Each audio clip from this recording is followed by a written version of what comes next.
All people make mistakes. That's human nature, and mistakes have definitely been made when it comes to dinosaurs, with even the most renowned and famous experts tripping up here and there, leading to some very questionable theories on dinosaurs. Certain ones have been worse than others, and some ahead of their times. However, these 6 theories really stick out amongst the crowd, and it seems that ideas get more wacky the farther back in time you go, perhaps best exemplified by a theory regarding the Stegosaurus. This large herbivore was discovered in 1877, when knowledge on dinosaurs was quite limited, with many using living life to explain the workings of dinosaurs. So when the giant Stegosaurus was discovered, paleontologists were not yet on board with elephant-sized animals having bird-sized brains. And because Stegosaurus's head could not fit anything more than a tiny brain, the paleontologist who described it, Othniel Marsh, decided that the only explanation was that there was more brain hidden elsewhere, as in his view there was no way something that large could operate on such a small brain, and where he believed it was hidden was even more interesting,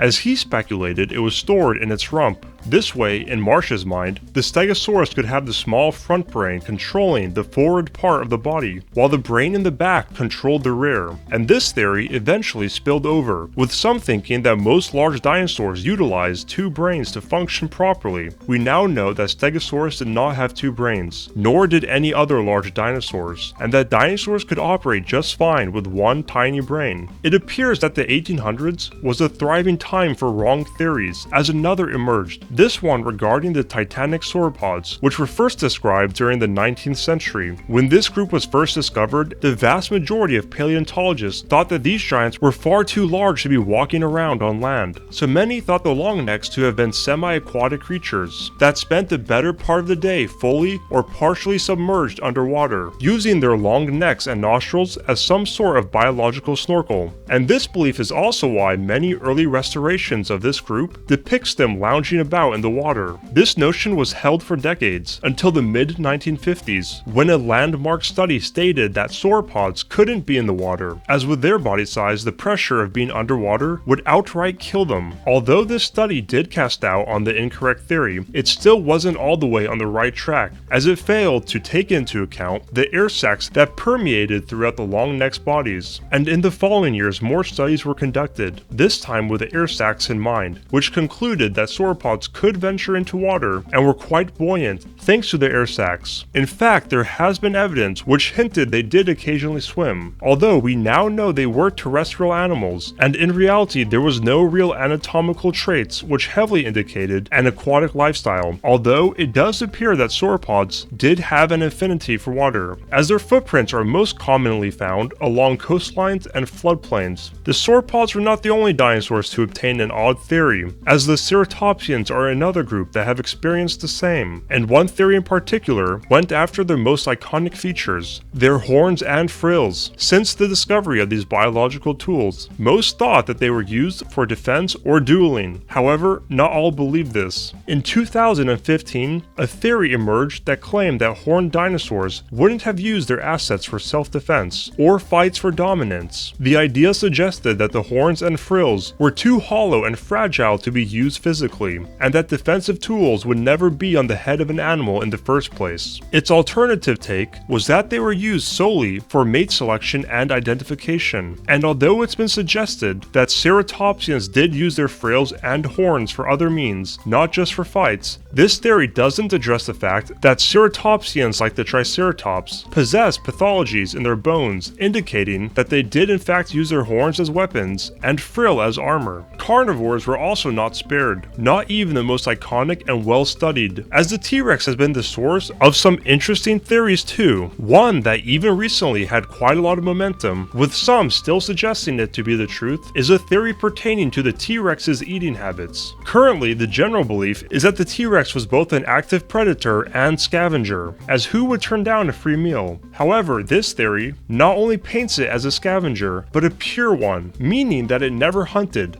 solely sustaining itself by foraging for food. The theory stated that the T-Rex was incapable of hunting due to poor vision, small arms, and being too slow to catch prey. And while these claimed traits do hold partial truth, there has been a lot of strong evidence indicating that it did hunt. Numerous Triceratops and duck-billed dinosaurs have been found with healed bite marks fitting a T-Rex's bite, meaning that it did attack living, breathing herbivores. Furthermore, there has been one fossil find that showed a young T-Rex entangled in battle with a Triceratops. This fossil was named Dueling Dinosaurs and showed direct evidence of a T-Rex pinned in combat with a Triceratops, heavily suggesting that it did indeed hunt, at least occasionally. And inaccurate theories on dinosaurs didn't just pertain to them specifically, as there have been plenty of discussion and ideas on what happened to them, namely in regards to the extinction of non-avian dinosaurs. Currently, paleontologists are certain that a giant asteroid, yielding the force of 10 billion World War II atomic bombs, was the final nail in the coffin. However, there are those who offered alternative ideas on how the dinosaurs died out. One such counter theory was provided by Franz Nopska, who argued that their large sizes, which is usually seen as their strength, was also their curse. He thought that perhaps their gargantuan size was a result of excess secretions from their pituitary glands, and that over time they became so excessive in size that it started to have negative effects, causing the dinosaurs to develop deformities and ailments, eventually leading to their demise. In his defense, this theory was conjured up before the asteroid theory. However, there are theories that were also created after the idea of an asteroid hitting Earth emerged, with one coming from an unlikely source, an eye doctor. In 1982, a British eye doctor proposed that the true menace behind the dinosaurs' demise was poor eye vision. He believed that dinosaurs had developed horns and crests, not for defense, but as a means to block out the sun and decrease the eye's temperature, as severe heat can cause cataracts. His conclusion was that despite the horns and crests, the late Cretaceous heat was still just too intense, and as a result, widespread cataracts occurred, causing the dinosaurs to go blind and eventually starve to death. The only issue with this theory is that it did not touch on how all the other non-dinosaur life, both on land and in seas, died during the KT extinction event. These theories are definitely for the most part outdated, but who knows? As time progresses and technology continues to improve in the paleontology field, maybe some of the most accepted theories of today will become relics of the past.